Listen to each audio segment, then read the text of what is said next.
Ano Edong? May balita ka na ba kung ano nangyari kay Patricia?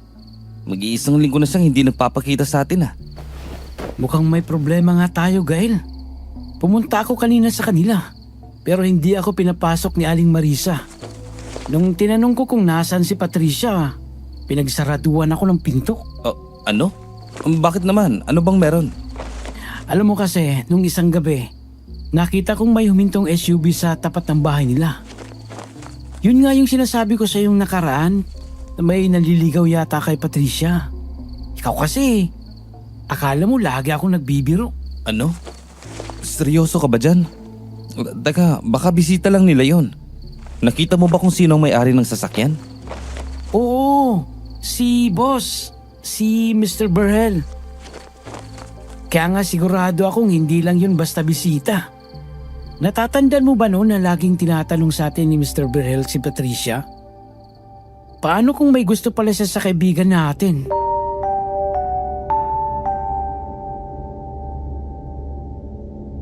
Paano kung ang babaeng matagal ng laman ng puso mo ay natipuhan ng isang bilyonaryong lalaki?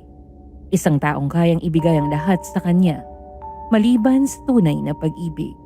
Kakayanin mo bang ipaglaban ang nararamdaman mo kahit ang kapalit nito ay kapahamakan, hindi lang sa sarili mong buhay, kundi pati na rin sa buhay ng babaeng mahal mo? O pipiliin mong manahimik, magparaya at isakripisyo ang sarili mong damdamin kapalit ng kanyang kaligtasan? Magandang araw po, Miss Ligaya. Ako nga po pala si Gael, isa pong pahinante ng truck dito sa probinsya. Dahil sa hirap ng buhay, hindi na po ako nakapagtapos ng pag-aaral at kinakailangang magbanat ng buto sa murang edad. Kasama ang matalik kong kaibigang si Edong. Nag-apply kami sa isang private trucking business ng isang dayuhang negosyante sa aming lugar. Sa una, malaking oportunidad po iyon para sa amin. Galante siya magpasahod at maayos naman ang pakikitungo. Ngunit nagbago ang lahat nang malaman naming gabi-gabi pala nitong pinupuntahan ang kaibigan naming si Patricia. Si Patricia po ay kababata rin namin. Tulad namin, hindi rin siya nakapagtapos, pero dahil sa natural niyang kagandahan at talino, madalas siyang sumali sa mga beauty pageant at nananalo pa ng may kalakihang premyo. Kilala na nga po siya sa bayan namin pagdating sa mga ganitong kompetisyon. Pero kahit ganoon, hindi nagbago ang samahan naming tatlo. Kapag kasama namin siya, simple lang naman siyang babae. Walang makeup, maluwag na t-shirt ang kasuotan, baliktad ang sombrero at umiinom ng soft drink sa plastic habang nakataas ang paa at nagrereklamo sa hirap ng buhay. At aaminin ko, Miss Ligaya, matagal ko na siyang gusto. Pero hindi ko magawang ipagtapat yon dahil alam kong wala naman akong maipagmamalaki sa kanya. Alam ko rin naman ang katulad niya ay nararapat sa lalaking kayang magbigay ng maginhawang buhay. Isang bagay na alam kong malabo kong maibigay. Kaya kinimkim ko na lamang ang nararamdaman ko. Nang malaman ko ang tungkol sa pagdalaw ni Mr. Verhel sa bahay nila Patricia, hindi ko maikakailang nakaramdam ako ng inis at inggit. Pero sino ba naman ako para magreklamo? Mayaman siya, isang bilyonaryo at alam kong kung magkatuluyan man sila, hindi na kailangang maghirap ni Patricia para lang kumita. Pero Miss Ligaya, sino bang hindi magtataka? Bigla na lamang hindi na lumalabas ng bahay si Patricia matapos ang mga gabing iyon. Kahit kaming mga kaibigan niya ay halos itaboy na rin ang kanyang ina sa tuwing pupunta kami sa kanila. Kaya naman bilang mabuting kaibigan, gumawa kami ng paraan para makausap siya. Ngunit ang simpleng balak naming iyon ang siyang magbubukas pala ng isang karanasang hindi namin kailan inakalang mararanasan namin. Ano ba, Gael? Bilisan mo namang umakyat dyan. Akala mo ba talaga magaang ka? Huwag kang maingay. Mamaya marinig tayo ni Aling Marisa. Kapag nahuli tayo dito, ikaw ang ituturo ko. Dinamay mo pa talaga ako sa kalokohan to. Nalimutan mo na ba na ikaw ang nagsabi na baka may nangyayaring masama kay Patricia? Wala sana tayo dito kung sinabi mong ayos lang siya. Paano ko sasabihin yun kung hindi ko rin alam ang totoo? Kaya nga no choice tayo, di ba? Kaya ayusin mo yung pwesto mo. Nahihirapan akong umakyat dahil sa iyo Pag nainis ako sa'yo, alis talaga ako dito, Gael. Subukan mo. Isusumbong kita sa nanay mo na nagbabatak ka. Ano? Gago ka ba? Mamaya may makadinig sa'yo at maniwala. Bilisan mo na nga. Eto na. Nabot ko na yung bintana.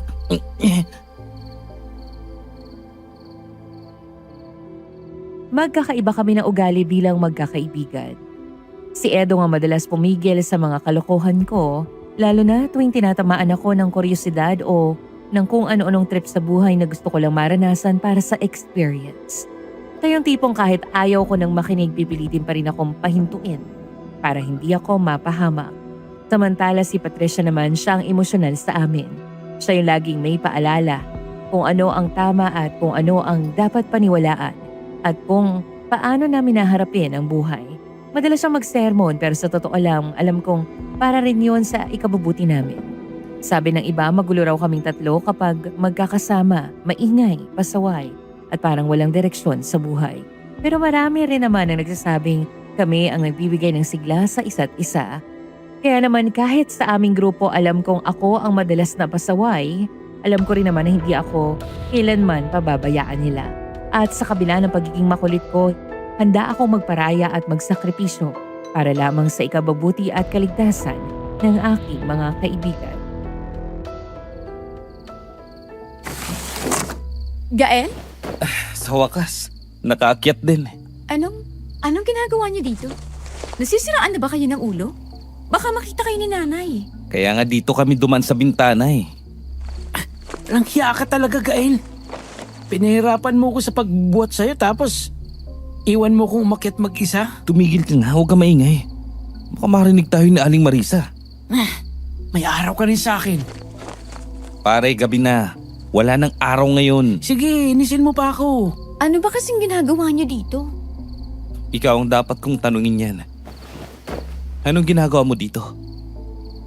Kailan ka pa naging Rapunzel na hindi pwedeng lumabas ng kwarto? 1 linggo ka nang hindi nagpapakita sa amin ah. May problema nga ako, Gael eh. Ano yun?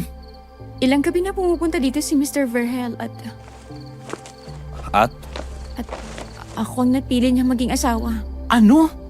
anong pinili? Paanong pinili? Ano yun? Parang tinapay lang na pwede mong piliin kung anong kakainin mo? Ganun na bang kasal ngayon? Gael, hindi ito ang tamang oras para magbiro. At sino nagsabing nagbibiro ako ha? Seryoso. Anong ibig mong sabihin na ikaw ang pinili niyang maging asawa? May aaminin ako sa inyo. Bakit parang hindi ko gustong marinig yan? Kailangan niyong marinig dahil kailangan kong tulong yung dalawa. Ano ba yun? Noong nakaraang buwan, pagkatapos ng isang event ko, sumama ako sa isang gig. Dinala nila kami sa mansyon ni Mr. Verhel. Marami kaming babae ron. At ang laki ng binayad nila sa amin sa pagpunta lang. Anong ginawa niyo dun? Huwag mong sabihin. Ano ka ba? Hindi. Ano bang iniisip nyo? Basta, nandun lang kami. Nakatayo. Pinagmamasdan niya lang kami isa-isa. Tinanong ng konting tanong, tapos ang sabi, ang mapipiling babae ni Mr. Verhel ay makakatanggap ng mas malaking halaga. Huli ko nang nalaman na ang ibig pala ng sabihin ay ang mapipiling maging asawa ni Mr. Verhel. Nalintikan na. Problema nga yan. Anong balak mo ngayon? Hindi ko alam. Gael, ayoko pang mag-asawa. Ayaw mo pala eh. E di sabihin mo na lang sa kanya. Yun nga ang problema ko, Gael. Tinanggap ni nanay ang alok na pera ni Mr. Verhel kapalit ng pagiging asawa ko. Ano? Teka lang. Mas importante ba ang pera kaysa sa kasiyahan mo? Haba, 40 anyos na si Mr. Verhel. Hindi ba naisipin ni Aling Marisa? Uy, huwag kang masyadong maingay. Baka marinig tayo. Ano naman? Totoo naman sinasabi ko ha. Mas importante ang buhay ni Patricia kaysa sa perang niyan. Pero Gael, alam mo naman ang kalagayan namin, di ba? Malubhan ang sakit ni tatay. Naiintindihan ko kung bakit desperado si nanay na tanggapin ang alok ni Mr. Verhel. Gaano ba kalaki yung perang tinanggap ni Aling Marisa? Baka naman pwede pa nating ibalik. Oo nga Patricia, gagawan na lang natin ng paraan. 3 milyon. Oh. 3 milyon ang ibinayad niya kay nanay. At sabi pa nga ni Mr. Verhel, panimulang bayad pa lang daw yun. 3 milyon? Ang mahabaging Diyos. Saan tayo kukuha ng ganong kalaki? Bahala na. Pero gagawa ko ng paraan. Anong paraan? Gael, kung hindi ka magnanakaw sa bangko, imposibleng makahanap ka ng 3 milyon. Kahit pa ibenta mo ang lamang loob mo. Anong gusto mo? Pabayaan na lang natin si Patricia? Ang punto ko, wala tayong mahanap ng ganong kalaking pera. Kaya baka may iba pang paraan. Bukod sa ibalik ang perang ibinigay ni Mr. Berhel. May punto ka nga, Edong. Tsaka, hindi rin solusyon ang pera dahil may kontratang pinapirmahan sa akin si Mr. Verhel. At ang sabi niya, susunduin na rin daw niya ako ngayong gabi para tumira sa kanyang mansyon. Sana mali ako. Pero pakiramdam ko, susunduin ka na nga niya ngayon din. Shit. Halika na bilis. Kumuha ka na ng mga gamit mo. Teka, bakit? Ano pa? Tatakas ka ngayon din? O magpapakasal ka sa bilyonaryong yun? Ikaw din, pumili ka. Pero, paano si nanay? Hindi mo naman sila lalayasan. Aalis ka lang pansamantala hanggat hindi siya mismo ang makikiusap kay Mr. Berhel na tigilan ng kalokohang to. Pero, Teka nga, may gusto ka ba kay Mr. Berhel? malamang wala. Yun naman pala eh. Patricia, buhay mong pinag-uusapan dito. Isipin mo, bigla ka nalang magkakaasawa ng hindi ka handa. Sige na nga. Heto ng bag ko. Tulungan niyo ako mag-impake. Bilisan nyo, pumasok na si Mr. Berhel.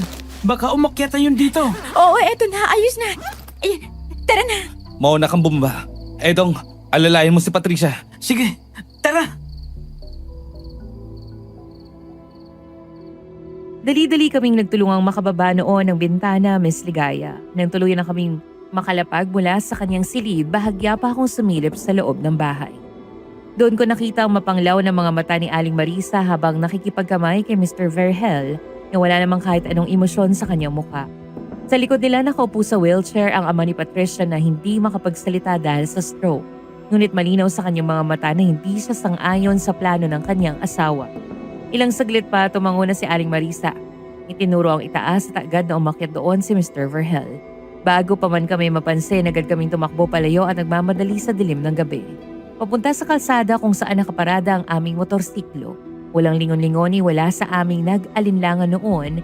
Tanging pagnanais na makalayo ang nasa isip namin sa mga puntong iyon. Dahil hindi pwede sa aming mga bahay, dahil paniguradong mabilis lang na matutunton si Patricia doon. Nagpasya kaming dalhin siya sa lumang bahay ng aking tiyahin na nasa ibang bansa. Gawa iyon sa bato, matibay at malaki ngunit halatang pinabayaan na ng panahon. Gayunpaman, perpektong taguan iyon dahil bihira ang nagagawi sa kinaroroonan ng bahay. Isa pa, may mga bulong-bulungan na isa raw itong haunted house.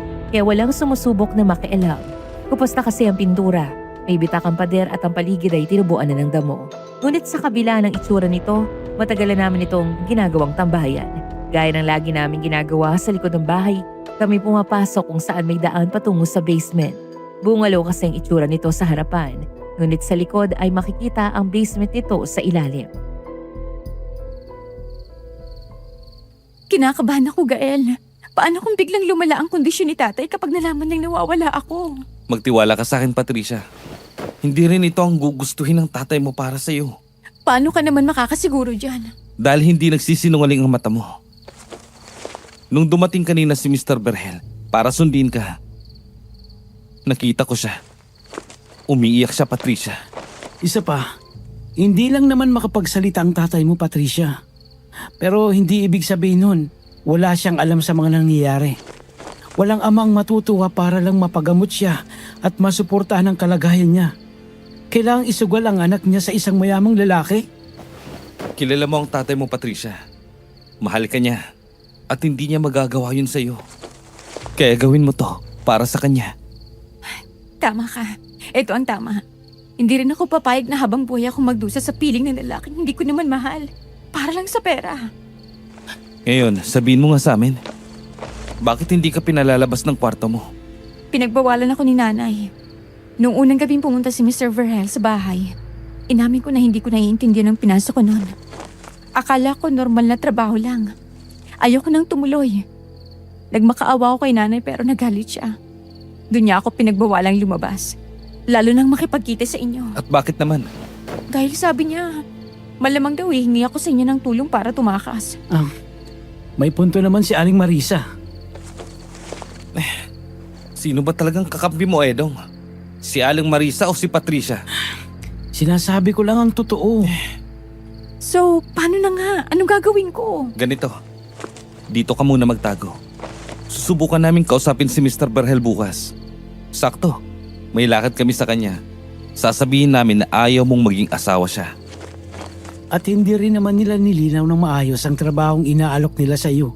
Kapag nakausap namin siya at naging maayos na ang lahat, saka ka bumalik.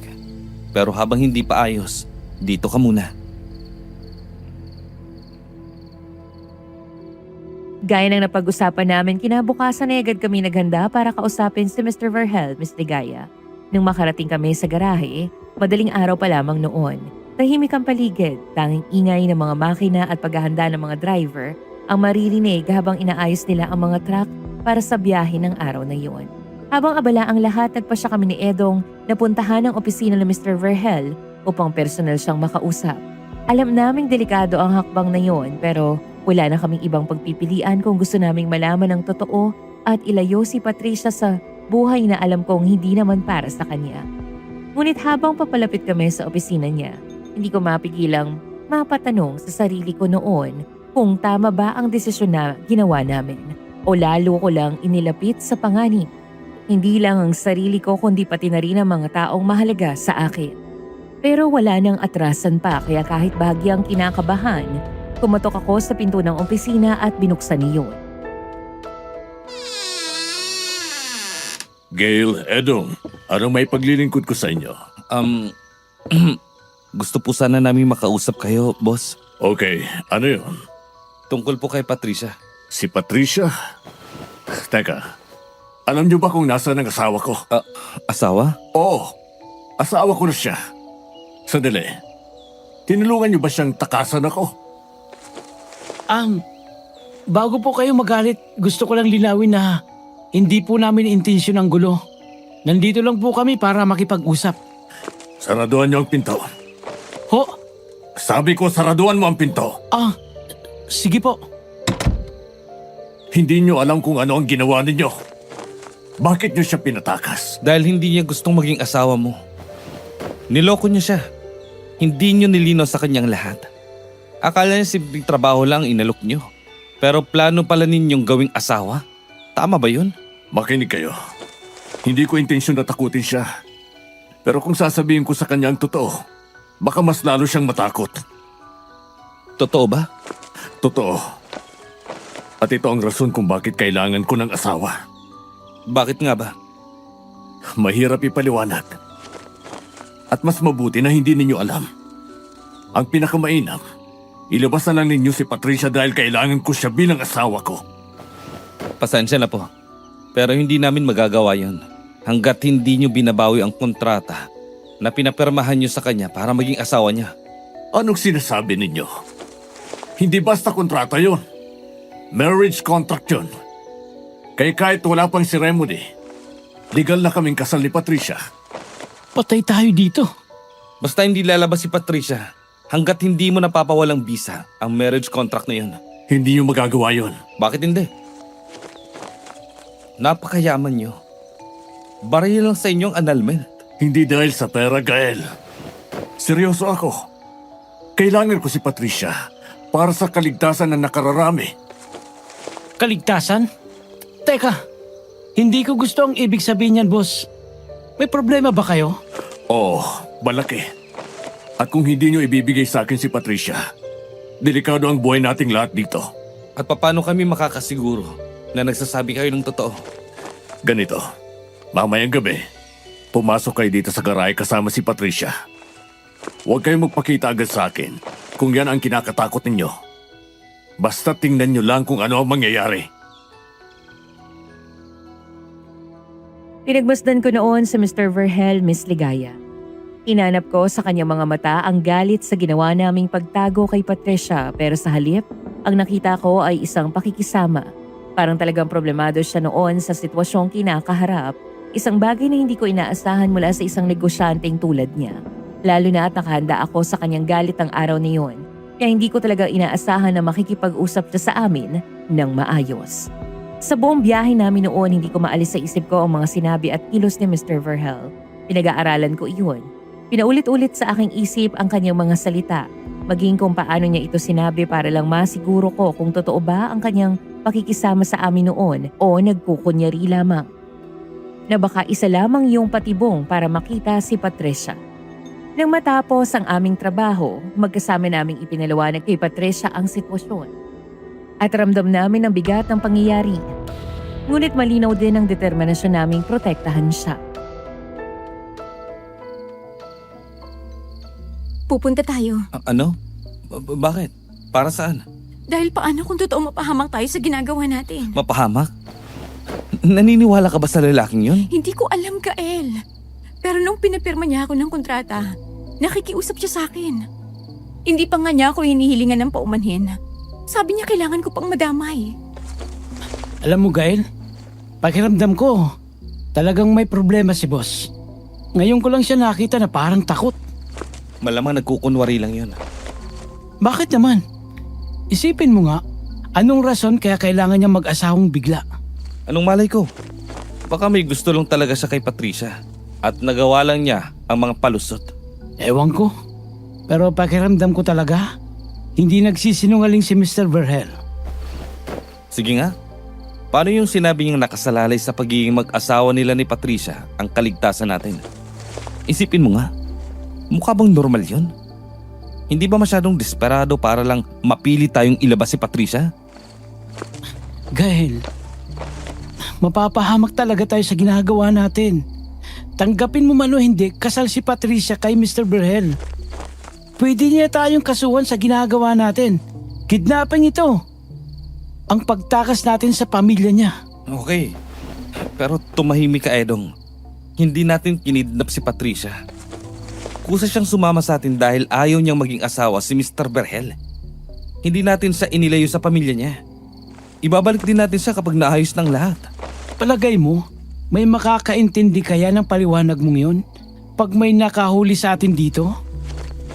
Alam niyo, buo ng desisyon ko. Pupunta tayo sa garahe ngayon din. Patricia, Gael, kailangan kong malaman kung bakit bigla na lang akong kailangang maging asawa niya. Para saan to?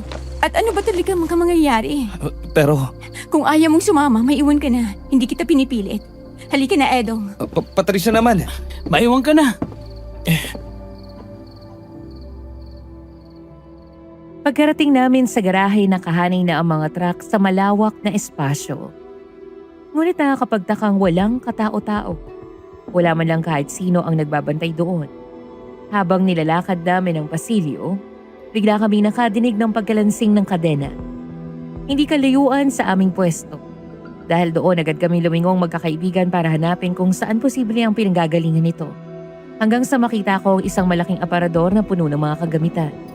Bahagya itong nakaangat mula sa pader at nang itulak ko bigla kong nakita ang isang pinto ang gawa sa yero na nagmistulang normal na pader sa buong garahe.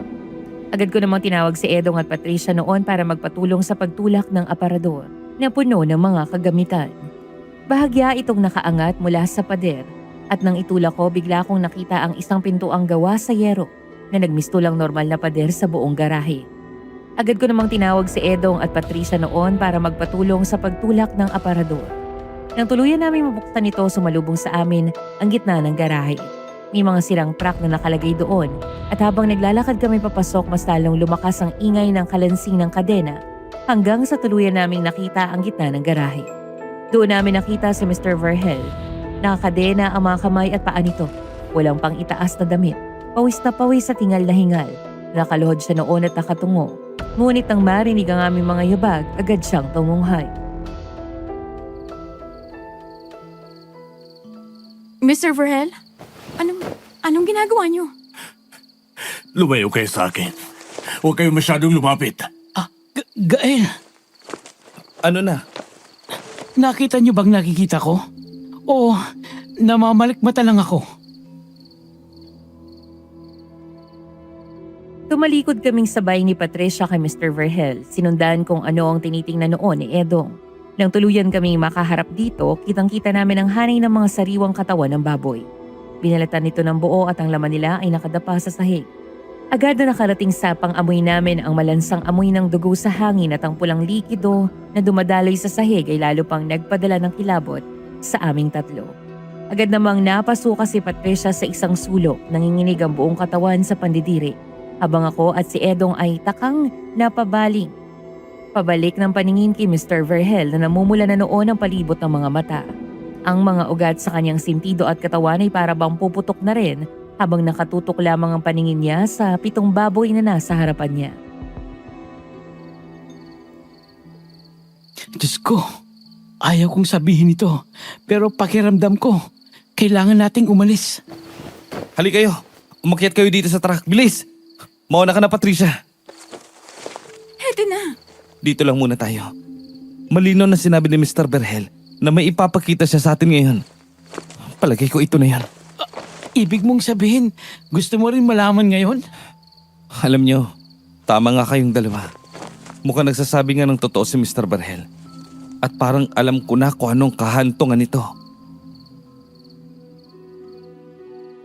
Kitang-kita ko noong nagkatinginan sina Patricia at Edong Miss Ligaya. Halos sabay silang napalunok at bumalik muli ang paningin sa ibaba kung saan naroon si Mr. Verhead at para bang nagwawala sa kanyang pwesto. Ilang minuto ang lumipas pero walang nangyari. Lumipas pa ang 1 oras at nagsimula na rin akong isipin na baka nababaliw lamang ang boss namin. Ngunit sa di inaasang sandali, biglang napansin kong naglalaway na si Mr. Verhel sa kanyang kinatatayuan. Tumayo siya mula sa pagkakaluhod at doon kitang-kita namin kung paanong unti-unting nagbago ang kanyang anyo. Ang balat niya ay tinabuan ng makapal na balahibo.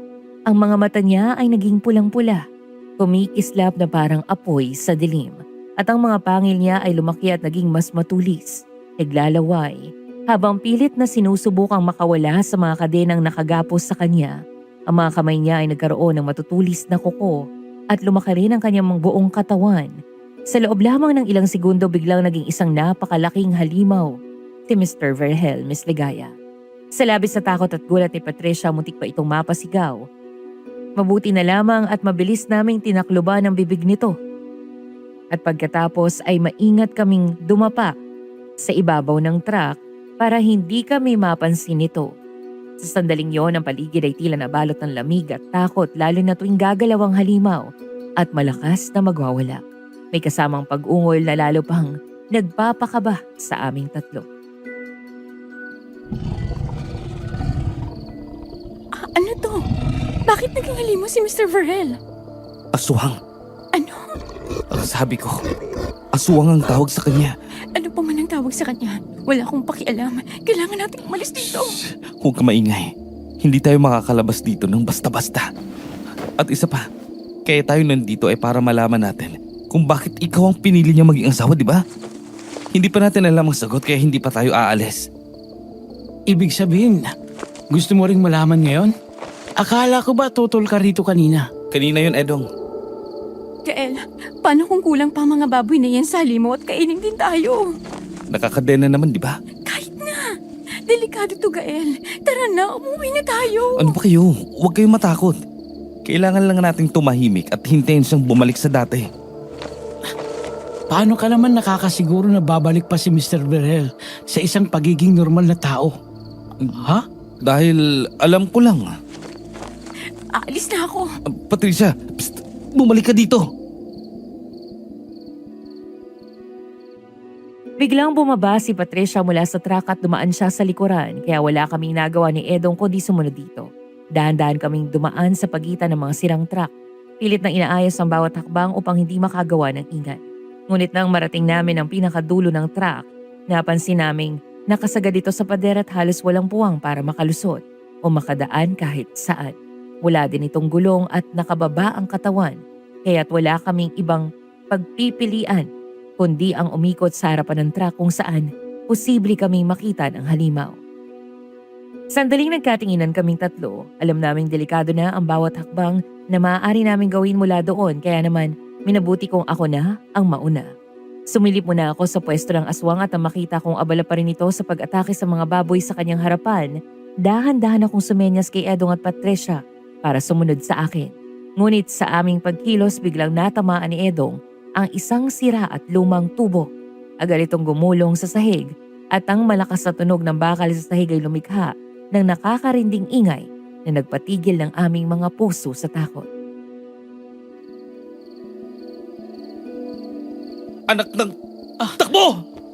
Sorry, hindi ko nakita agad. Mamaya ng satsat, bilisan nyo! Takbo, bilis!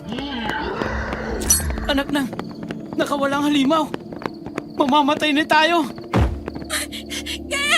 Shit! Patricia! Gael! Tulungan mo ako! Agad akong tumakbo noon papunta sa nakadapang si Patricia, ngunit bago pa ako makalapit ay nahigit na siya ng aswang palayo sa akin. Wala itong kahirap-hirap na nadala sa kanyang bisig at nanginginig at halos mawala ng malay na si Patricia. Sabay-sabay na lamang kami napasigaw sa takot noon, lalo na nang itapat ng halimaw ang mukha nito sa kanya na sa sobrang lapit ay halos magdikit na ang kanilang mga noo. Kitang-kita namin kung paano bumuka ang bibig nito. Tumulo ang malapot na laway mula sa matutulis nitong pangil at marahang suminghot sa leeg ni Patricia na parabang inaamoy ang dugo nito. Nanginginig si Patricia, hindi makagalaw habang kami ni Edong ay tila napako sa aming kinatatayuan. Hindi alam kung paano susugod. Ngunit sa hindi inaasang pagkakataon, bigla na lamang itong tumigil. Tinitigan nito si Patricia ng matagal para may kung anong kinikilala o sinusuri sa kanya. Miss Ligaya, huminga ito ng malalim, isang malakas at mabigat na pahinga na tila may pinipigilang gutom bago bigla na lang siyang binitawan. Agad kami lumapit ni Edong at sabay naming inalalayan si Patricia patayo. Ngunit bago pa man kami makapagsalita, napatingin kami pabalik sa aswang at doon namin nasaksihan ang isa na namang nakakakilabot na pangyayari. Sa harap mismo namin unti-unting bumalik sa pagiging tao ang halimaw. Ang mga pangil nito ay umurong at ang mga kuko ay lumiit at ang balat nitong kanina'y kulay abo ay puno ng balahibo ay dahan-dahang bumalik sa anyong normal. Naiwan na lamang si Mr. Verhel na hingal, nakaluhod at tuguan, lalo na ang paligid ng kanyang bibig. Hindi naman kami agad makalapit sa kanya noon. Bukod sa takot na bumabalot pa rin sa amin, hindi rin namin maalis sa isip ang imahe ng halimaw. Samantalang, matapos niyang makahinga ng bahagya at tumayo siya at naglakad papunta sa isang sulok ng garahe kung saan may nakahandang damit. Kinuha niya ang isang bote ng alkohol at walang pag-aatubiling ibinuhos iyon sa kanyang katawan. Napangiwi na lang siya sa hapdi, ngunit tila sanay na siya sa sakit. Mabilis niyang pinunasan ang sarili gamit ang damit. Pinilit inalis ang dugo sa kanyang balat, ngunit kahit anong gawin niya, may mga bakas pa rin itong nanatili. Malamang ay nagtataka kayo kung ano nangyari. Hindi lang ho kami nagtataka, Mr. Verhel. Natatakot din ho kami. Pasensya na. Alam ko kasing hindi kayo maniniwala kung hindi ko personal na ipapakita sa inyo ang katotohanan. Ano ho bang nangyari? May sakit ako. Tuwing gabi, kapag bumatak na ang alas 12, nagbabagong anyo ako. Nakakaranas ako ng matinding pagkagutom at uhaw sa laman at dugo ng tao. Kung ganun, aswang ka nga. Pero hindi ako ganito dati. Maniwala kayo sa akin. Normal akong negosyante. Nangyari lang ito simula nang napatpad ako sa probinsyang to. Anong ibig sabihin nito, Gael? Aba malay ko. Bakit ba ako ang tinatanong mo, Edong? Akala ko may alam ka sa mga aswang. Bakit alam mo kanina na babalik din si Mr. Verhel sa pagiging tao? May alam ako, pero hindi lahat. Albularyo ang lolo ko at nabanggit niya sa akin dati na madalas ang mga aswang ay nagpapalit ng anyo tuwing hating gabi. At kapag sumisikat ng araw, ay babalik ito sa pagiging tao. Pagsikat ng araw? Alauna pa nga lang ngayon eh. Kaya nga hindi ko alam, di ba? Ngayon lang din naman ako nakakita ng aswang. May paliwanag ako dyan. Ano ho? Natatandaan niyo ba noong araw na tinanong ko kayo tungkol kay Patricia? Oo, Noong gabing yon, bago mangyari yon, naging judge ako sa isa sa mga pageant na sinalian mo, Patricia. Natatandaan ko nga ho. Noong gabing yon, matapos ang pageant, nasa likod ako ng stage. Inabot na ng hating gabi at alam kong hindi ko na mapipigilan ang sarili ko. Pero nung sandaling muntik na ako magpalit ng anyo, may naamoy ako. Isang babae na biglang pumasok sa likod. Dahil madilim, hindi mo ako napansin. Hindi rin kita makilala noong una dahil walang ilaw sa party na yon. Kaya pinatawag mo kami mga kasali sa pageant na yun. Para pumunta sa mansyon mo, ganun ho ba? Ganun na nga. At nang makita kita doon, alam kong ikaw ang babaeng dahilan kung bakit umurong ang pagiging halimaw ko noong mga oras na yon. At ang asawahin siyang tanging nakikita mong paraan para pigilan to, ganun ba? Wala akong alam na paraan para mawala ang sumpang ito sa akin. Siya lang ang tanging kailangan ko. Siya lang ang makakatulong sa akin. Mawalang ka lang na, Mr. Verhel. Pero itatali mo si Patricia sa'yo para lang hindi ka maging halimaw habang buhay? Paano kung biglang hindi gumana ang akala mo at masaktan mo siya? Pasensya na. Alam kong mali. Pero, desperado na akong mabuhay. Hindi ko gustong maging halimaw. Mas lalo naman ho namin hindi gustong maging hapunan mo. Ang mabuti pa, Mr. Berhel, sumubok kayong lumapit sa mga albularyo. Baka sakaling makatulong sila sa inyo. Huwag niyo iasa kay Patricia ang pagiging aswang niyo. Wala akong alam sa mga albularyo. Ano ho ba kasi nangyari sa inyo? Bakit bigla na lang kayo naging halimaw? Noong bumiyaya ko galing Maynila papunta dito, naaksidente ako noon. Bumangga ang sasakyan ko sa isang puno. Hindi ko masyadong matandaan ang nangyari. Basta ang alam ko lang ay may tumulong sa akin. Nang magising ako, nasa loob na ako ng isang kubo. Doon na rin ako natagpuan ng mga tauhan ko. Natatandaan niyo pa ho ba kung anong itsura ng matandang tumulong sa inyo? Oo, matandang lalaki siya. Sa palagay ko, mga 6 na po o kaya 70 taong gulang na. Sa personal na itsura niya ho, meron ba kayong natatandaan? Halimbawa, tattoo o kaya naman peklat? Wala eh. Kung ganun, wala ako kaming maitutulong sa inyo, Mr. Berhel. Mali naman ho ang ginawa niyo. Ang pagbabayad sa pamilya ni Patricia para sa pilitan na maging asawa niyo siya. Pwede ho naming isumbong kayo sa polis at siguradong mawawala ng bisa ang kasal-kasalan yung dalawa. Sandali. Kaya ako kayo pinapunta rito ay dahil kailangan ko ang tulong ninyo. Mr. Berhel, ano naman ho ang maitutulong namin sa inyo? Wala ho kaming alam sa panggagamot o kung may gamot nga ba sa mga aswang. Ang kilala lang ho naming albularyo ay ang lolo ni Gael. Patay na rin siya. Kaya kung may makakagawa ng paraan, kayo ho yun. Dahil kaya ninyong magbayad ng tao para maghanap ng albularyo para sa inyo. Iyon na nga eh. Gusto ko kayong bayaran para maghanap ng albularyo makakatulong sa akin. Pakiusap, pabayaran ko kayo ng malaki. Magkano ang offer niyo? 200,000. Kayo na lang maghanap? O sige. Kalahating milyon. Kalahating milyon para sa paghahanap ninyo sa akin ng albularyo. Alam niyo, Mr. Berhel, hindi lang naman paghanap ng albularyo ang gagawin namin sa trabahong alok niyo. Complete package yan. Hahanap kami ng albularyo. Sisiguraduhin namin kung legit nga ba siya bago namin dalhin sa inyo. At kapag nakahanap kami at nasolusyonan ang problema niyo, para na rin kaming nagbigay sa inyo ng lunas. Ibig sabihin, babayaran niyo kami para gumaling kayo. Bumalik sa dati at hindi na maging aswang ulit. Idagdag pa ang paghawak namin sa sekreto niyo at ang katotohanang balak niyong pagsamantalahan ang pamilya ni Patricia dahil sa sarili niyong kagustuhan. Sa palagay niyo, Mr. Berhel, sapat ba ang kalahating milyon? O sige na, 1,000,000.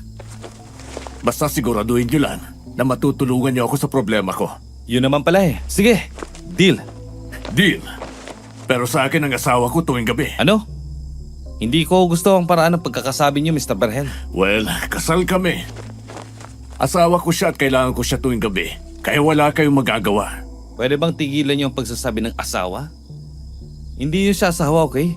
Papel lang yun. At wala yun ibang ibig sabihin. Alam mo, Gael, kahit mag-file man ng annulment si Mr. Berhel, hindi mabuburang katotohanan kasal nga sila. Alam ko, pero gaya lang sabi ko, papel lang yun. Kaya hindi kailangan niyang asa-asawa na yan. Basta, makakasiguro ako sa kaligtasan ko. Handa akong sumama sa inyo, Mr. Verhel. Ano? Patricia, sandali. Gael, hindi naman hihingi ng tulong sa atin ng isang bilyonaryong katulad niya kung hindi siya desperado. Pero, Kung ganoon, ngayon pa lang ay nagpapasalamat na ako sa iyo, Patricia. Wala yun. Basta masiguro lang na hindi ka makakapanakit ng tao dito sa lugar namin. Basta't kasama kita, hindi mangyayari yun. Umuwi kami noon sa bahay ng tita ko at pagkapasok pa lang namin, isang malakas na batok agad ang inabot ko mula kina Patricia at Edong. Pareho silang nakatingin sa akin na parabang hindi makapaniwala sa ginawa ko. Samantalang ako naman ay patay mali siya lang. Pasimpleng inabala ang sarili sa hawak kong keypad ng cellphone kahit wala naman talaga akong ginagawa noon. Akala mo ba hindi ko alam ang ginawa mo, Gael? Sinadya mong manatili tayo doon para hintayin si Mr. Verhel.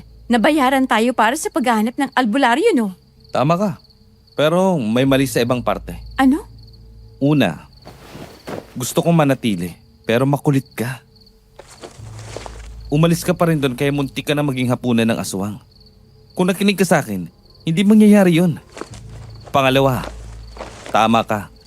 Dahil nung makita ko si Mr. Verhel, nakakadena, ramdam ko na may gusto siyang ipakita sa atin eh. At ang rason kung bakit hindi siya nagalit na itakas ka namin sa kanya ay dahil kakailanganin niya ang tulong natin. Pero hindi makatarungan ang hinihingi mong halaga. Kapalit ng paghahanap lang ng albularyo. Sabi ko nga, di ba? Complete package. Alam ko na, dinig ko. At hindi ako makapaniwala na kinagat ni Mr. Verhel yun. Malamang. Desperado na yung tao, Edong. Itong kaibigan naman nating to masyadong sugapa. Hindi ako sugapa sa pera ha. Mahirap lang talaga ako, yun ang totoo. Ganun na rin yun, Gael. Ay, ano naman? Bakit ba parang masyadong awa ka sa aswang na yun? Huwag mo nga siyang tawagin ganyan. May pinagdadaanan na nga yung tao eh. Ewan ko sa'yo, Patricia. Parang kagabi lang takot na takot kang sumama sa lalaking yun ha. Iba na ngayong alam ko kung ano ang totoo niyang rason. Hindi kami pumasok sa trabaho ng araw na yon. Gaya ng sinabi ni Mr. Verhel sa amin, may pinapalit siyang mga bagong pahinante para sa aming driver upang makapag-focus daw kami sa paghahanap ng albularyo para sa kanya.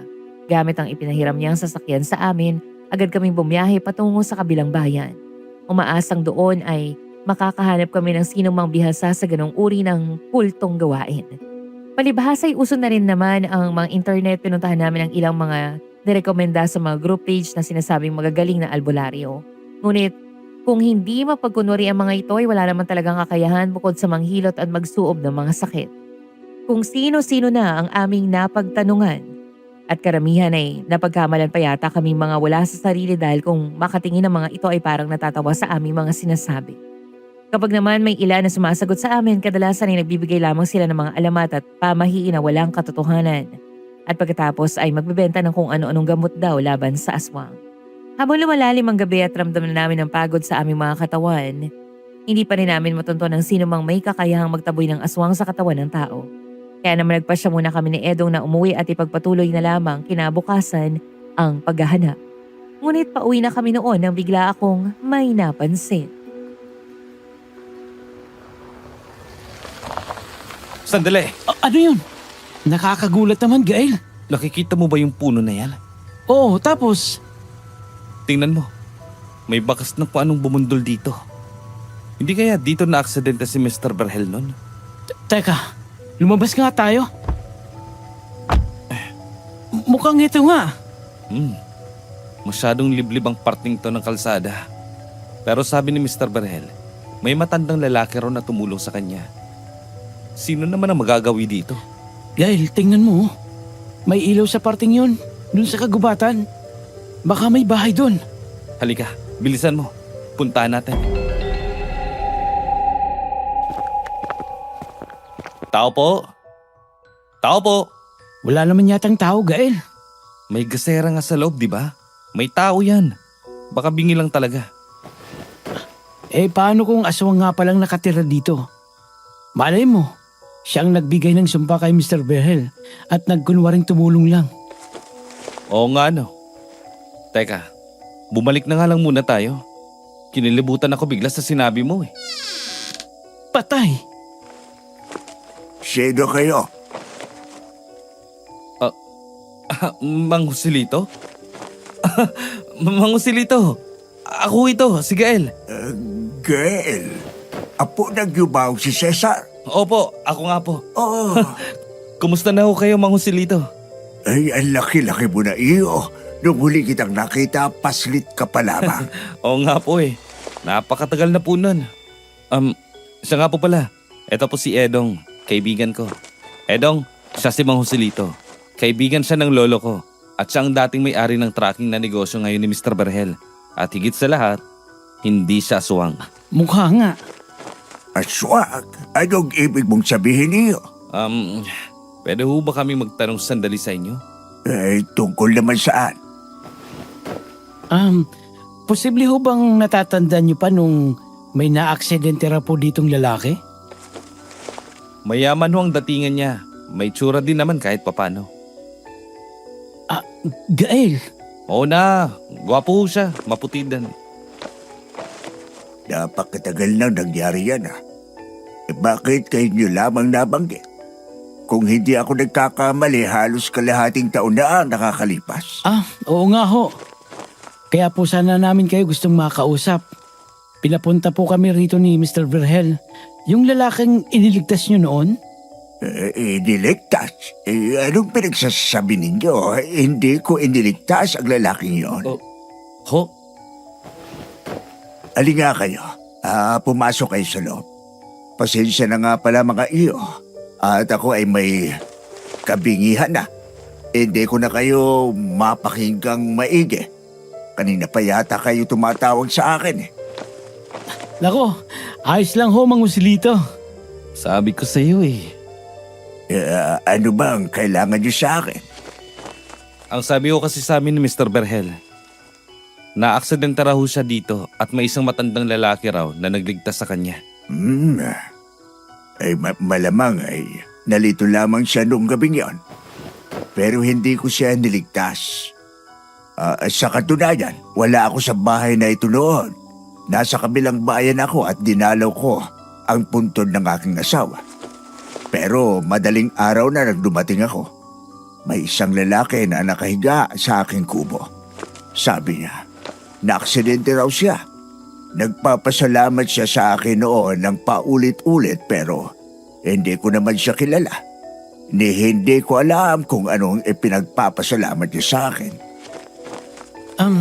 Bakit kaya inisip ni Mr. Verhel na iniligtas ninyo siya? Ay, alam niyo, ayaw ko kayong takutin pero nabanggit niyo na rin naman. Kaya sasabihin ko na, Ano ho yun? ang lugar na ito, madalas ay maraming nilalang na umaaligid. Kunwari ay nagpapanggap na tao pero ang totoo, gusto ka lamang biktimahin. Bigyan ng sumpa. Gaya ho ba ng aswang? Ganun na nga. Mang Joselito, ang totoo niyan, naghahanap po talaga kami ng albularyo para kay Mr. Berhel. Dahil mula raw ho nang maaksidente siya dito, nagsimula na siya maging... Aswang ba ang sasabihin mo iyo? Opo. Paano ho niyo nalaman? Ay, sinasabi ko na nga ba?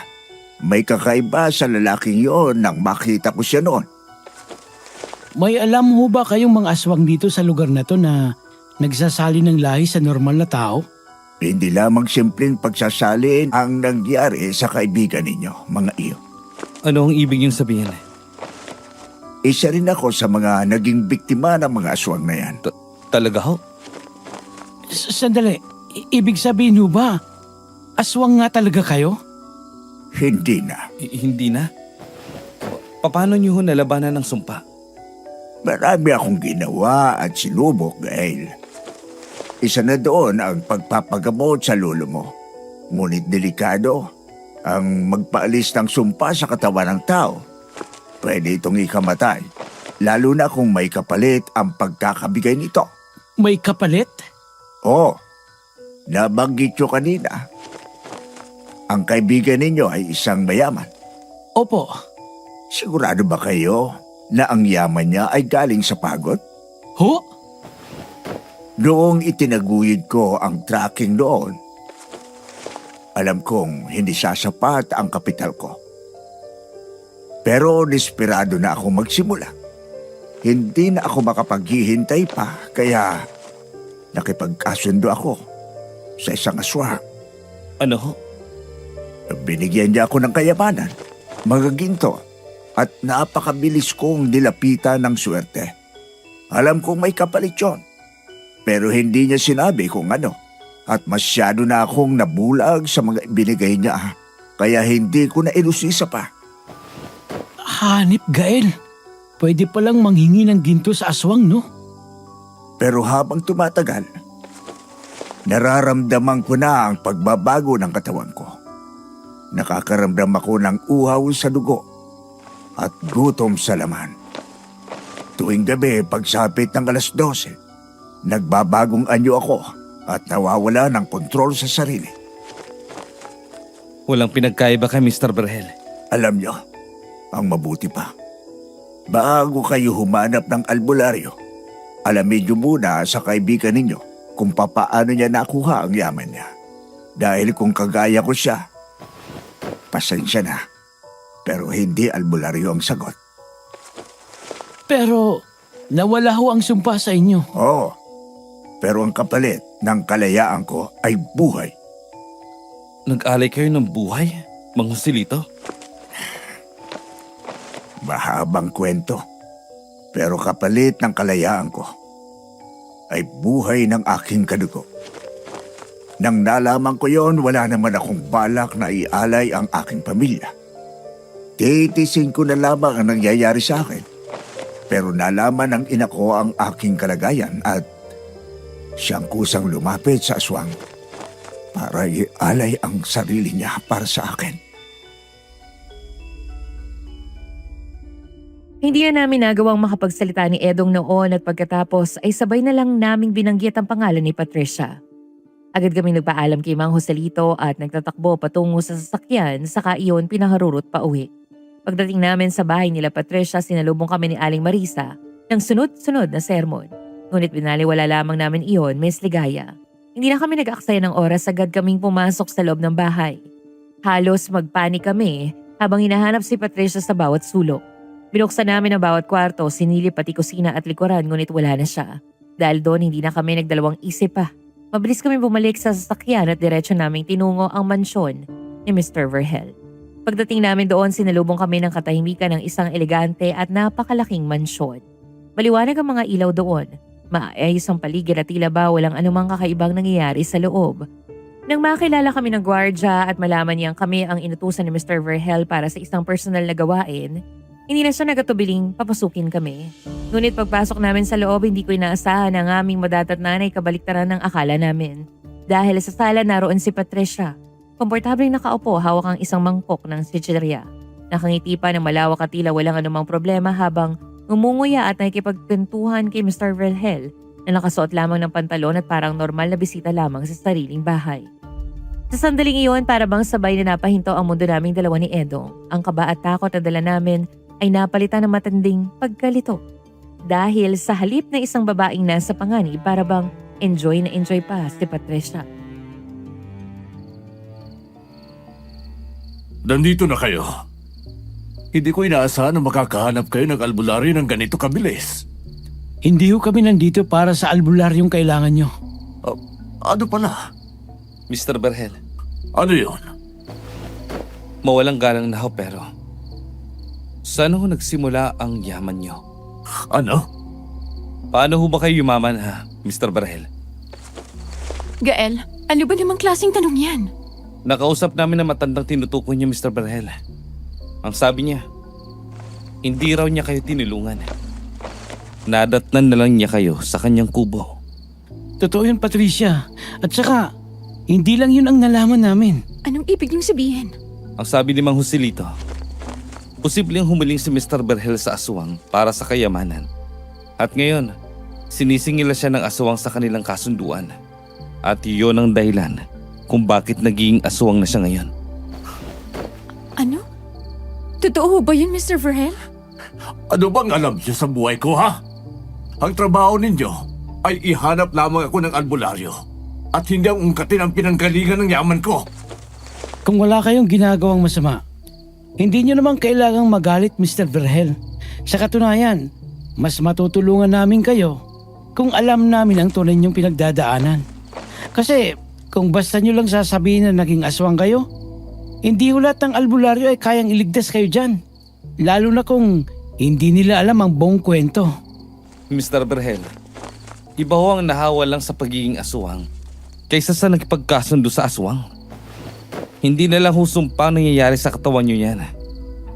Para na kayong ipinanganak muli. At sa pagkakataong ito, hindi bilang isang normal na tao. Kaya nga ihanap niyo ako ng albularyo, Gael. Dahil sila lamang ang makakapagsabi sa akin ang dapat kong gawin. Hindi totoo yan, Mr. Berhel. Hindi nyo kailangan ng albularyo. Kung handa kayong mamatay sa ritual ng pag-alis ng lahing yan sa katawan nyo, pwede. Pero kung hindi ho yan ang tamang sagot. Hindi ko gusto maging halimaw. Hindi ko ginusto ito. Oo, nakipagkasundo ako sa isang aswang para magkapera, para makaahon sa buhay. Pero ni minsan hindi ko gusto maging aswang. Pero sinisingil na nila kayo, Mr. Berhel. At kapag sila ay naningil, hindi ka nila tatantanan hanggat hindi nila nakukuha ang gusto nila. At hanggat hindi ka sumusuko at tuluyang tinatanggap ang gusto nila mangyari. Sandali. Kung nakipagkasundo ka sa mga aswang, Mr. Verhel, anong posibleng paraan para mawala ang pagiging aswang mo? Imposible ang ritual ng albularyo. Pwede mo yung ikamatay, Mr. Berhel. At alam kong alam mo na rin yan. Kaya mo ba kaming magkunwaring pinagkakatiwalaan para ihanap ka ng albularyo, Mr. Verhel? Para hindi kami maging sagabal sa totoo mong plano kay Patricia. Ano? Anong pinagsasabi niyo? Patricia, hindi isang maling paraan lang ang pagpili niya sa'yo bilang asawa. Ang totoo, gusto kanyang buntisin at ang magiging anak niyo ang iaalay niya sa aswang para mawala ang pagiging halimaw niya. Ano? Mr. Verhel, totoo bang sinasabi nila? Magpapaliwanag ako. Wala ka nang dapat ipagpaliwanag pa. Sinadya mong gawin to. Gusto mo siya maging asawa dahil wala ka namang ibang kadugo na pwede mong ialay sa aswang kapalit ng kalayaan mo. Siguro nga, ay tama ang hinala ninyo. Pero hindi ko naman alam na ito ang kapalit. Naloko lamang ako ng aswang na yun. Naloko ka man o hindi, gusto mo pa rin pagsamantalahan si Patricia. Gael, sandali nga. Huminahon ka. Pag-usapan nilang natin ito ng maayos dahil wala pa naman siyang ginagawang masama sa akin. Mas mabuti nang napag-alaman na natin ngayon ang totoo, hindi ba? Para at least, makapag-usap tayo at makapagtulungan. Hindi na. Umuwi na tayo, Patricia. Pinagloloko lang tayo ng lalaking yan. Tingnan na lang natin kung anong kahantungan mo, Mr. Berhel. Oras na malaman ng buong baryo ang tunay mong pagkatao. Kahit nasa loob ka pa ng mansyong to, sigurado akong tutugisin ka ng lahat. Kapag nangyari yon, hindi na lang aswang ang kalaban mo, kundi pati ang mga tao. Tara na, Patricia. Sandali, Gael. Guard! Ikulong niyo ang dalawang yan sa guest room. Bilis! Ano ba? Sandali! Bakit pati ako? Mr. Verhel! Bitawan niyo ako! Gaya ng utos ni Mr. Verhel, dinala nga kaming dalawa ni Edong sa isang silid. Wala itong kahit anong laman, wala ring bintana, o kahit anong gamit sa loob. At tanging malamig na sahig at tingning lamang ang bumungad sa amin. Kasunod namin ay 2 tauhan na may dalang mga bangko. Inilagay nila iyon sa gitna, magkatalikuran, at pinaupo kami roon. Hindi pa kami nakakapag-react ng tuluyan na nilang itali ang aming mga katawan gamit ang makapal at magaspang na lubid. Ramdam ko ang higpit ito sa aking mga braso at dibdib. Halos hindi ako makagalaw. Ganon din si Edong. Pareho kaming napako sa kinauupuan, walang kalaban-laban. Pagkatapos noon, iniwan kami sa loob ng silid na iyon. Sandaling na naigang nakakabinging katahimikan sa paligid, Miss Ligaya. Tanging ang mabibigat naming paghinga at ang bahagyang pagdaing ni Edong ang maririnig sa mga oras na iyon. Sa bawat segundo na lumilipas, mas lalo kong nararamdaman ang bigat ng sitwasyon. Hindi ko tuloy mapigilang isipin si Patricia kung ano ang kalagayan niya noon. Kung ligtas siya o kung tuluyan na siyang napasok sa mundo ni Mr. Verhel. Nagsimula din ako magduda noon sa sarili ko, Miss Ligaya. Kung tama ba ang ginawa ko o masyado akong naging padalos-dalos. Siguro dahil sa halip na mailigtas namin si Patricia, kami pa ang nakulong. At mas masakit noon ay ang isipin na baka sa pagkakataong iyon, wala na kami magawa para tulungan siya. Kailangan natin makaisip ng paraan para makaalis dito.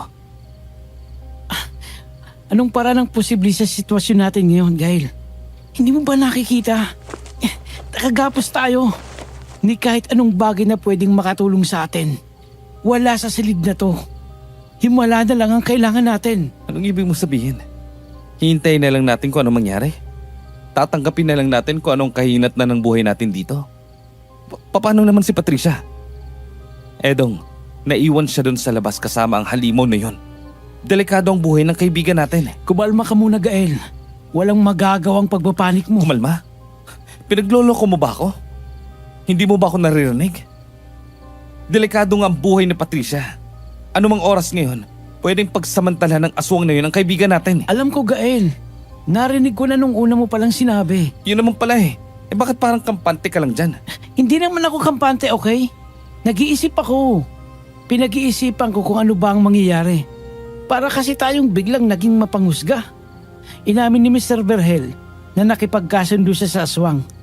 Pero wala naman siyang ginagawang masama sa kaibigan natin, hindi ba? Siguro nga dapat pinagbigyan natin siya magpaliwanag. Naririnig mo bang sarili mo, Edong?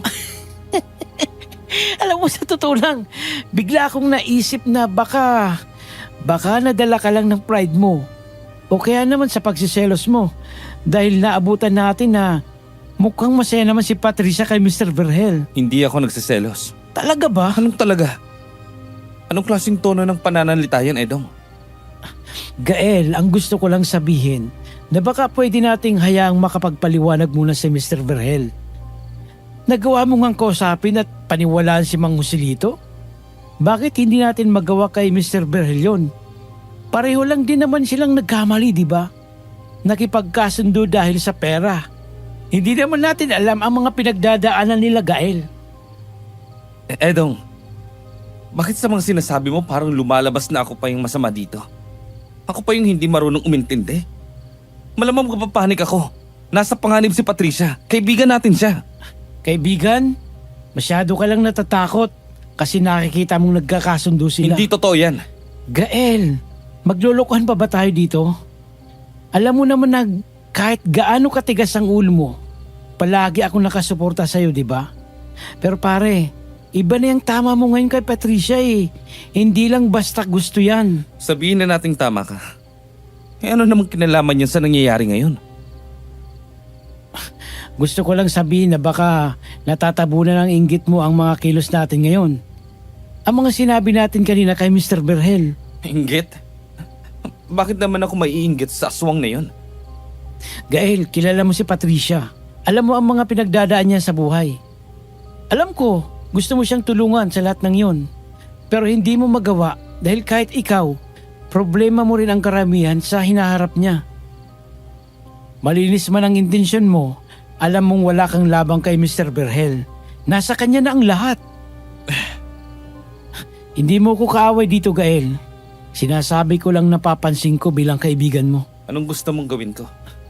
Bigyan natin ng pagkakataon makapagpaliwanag si Mr. Verhel. Para sa akin, mukha naman talagang hindi niya gustong maging aswang. Mr. Verhel? Nasaan si Patricia? Mayroon tayong ibang kailangang pag-usapan. Sagutin mo muna ang tanong ko, Mr. Verhel. Nasaan si Patricia? Alam mo, Gael, gusto ko ang ugali mo eh. Bukas ka sa mga bagay na madalas hindi basta-basta pinaniniwalaan ng iba. Nung nakita ko ang ugali mong mapangahas at hindi nag-iisip, alam kong ikaw ang taong makakatulong sa problema ko. Pero ang hindi ko naisip, ang katulad mong matabilang dila ay hindi rin marunong magtago ng sekreto. Kaya ano ba ang dapat kong gawin sa inyo ngayon? Mr. Verhel, natakot lang kami sa kaligtasan ni Patricia. Kaibigan namin siya at hindi namin siya gustong mapahamak. Wala akong balak saktan si Patricia. Walang balak? Pero gusto mo siyang pagsamantalahan. Hindi ko siya pipilitin sa bagay na ito. Oo, aaminin ko. Naisip kong solusyon yan. Wala akong ibang kadugo na pwede kong gawing alay sa aswang. Kaya wala akong ibang pagpipilian kundi ang mag-asawa at magkaanak. Pero nung makilala ko si Patricia, iba siya. Alam kong hindi kakayanin ng konsensya ko kung gagamitin ko siya. Pero napapakalma niya ako. Kaya totoo, kailangan ko siya. Pero Mr. Verhel, hindi naman ho pwedeng kapag kailangan nyo ay aasawahin nyo na lang siya. Kailangan nyo munang alamin ang opinyon niya. Alam ko. Alam kong mali ang paraan ko. Pero handa akong itama ang lahat ngayon. Babawi ako sa kanya. Sa totoo lang, gagawin ko ang lahat para sa kanya. Hindi niyo siya mapipilit sa bagay na hindi niya gusto. Marami pang pangarap si Patricia. Hindi pa niya gustong mag-asawa. Tama ka. Tama ka, Gael. Dapat nga malaman ko muna ang opinion niya. Teka lang, sandali. Saan ka pupunta? Kay Patricia, Anong... Hoy! Bumalik ka dito! Pakawalan mo kami dito, Mr. Berhel! Ay nako, kasasabi ko lang kanina. Hayaan natin siyang magbaliwanag, di ba? Nagpaliwanag naman siya. Nagpaliwanag na pero inunawa mo ba? Edong, kung nauutukan niya sa mga palusot niyang yon, edi ikaw na. Ako hindi. Ay nako, ewan ko sa'yo. Muli kaming naiwan sa silid na yon, Miss Ligaya. Sa inis at galit na bumabalot sa akin, napapadyak na lamang ako sa aking kinauupuan. Nagngingit-ngit ako noon at alam kong hindi ako nakagapos. Hinabol ko na si Mr. Verhel at sinuntok. Ngunit dahil sa aking paggalaw, biglang bumagsak ang bangkong kinauupuan ko. At nadamay pa si Edong. Sabay kaming napahandusay sa sahig at umalingaw-ngaw sa buong silid ang aming mga daing. Ngunit imbis na matahimik, lalo lamang umigting ang tensyon sa pagitan naming dalawa. Nagsimula kaming magsisihan, parang mga batang walang ginawa kundi magturuan kung sino ang may kasalanan. Kung sa ibang bagay siguro maaaring isang simpleng away lang iyon, pero dahil personal at tungkol sa mga bagay na alam naming makakasakit sa aming damdamin, umabot na iyon sa sumbatan.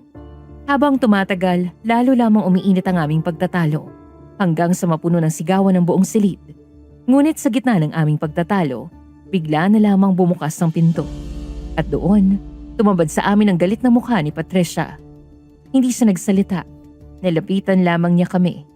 Inalaga ng aming mga tali sa katawan at pagkatapos ay nakapamewang na humarap sa amin. Dahil sa kanyang ginawa, wala kaming kakayahang tumayo o tumingin sa kanyang mga mata. Para bang bigla akong nahiya, Miss Ligaya.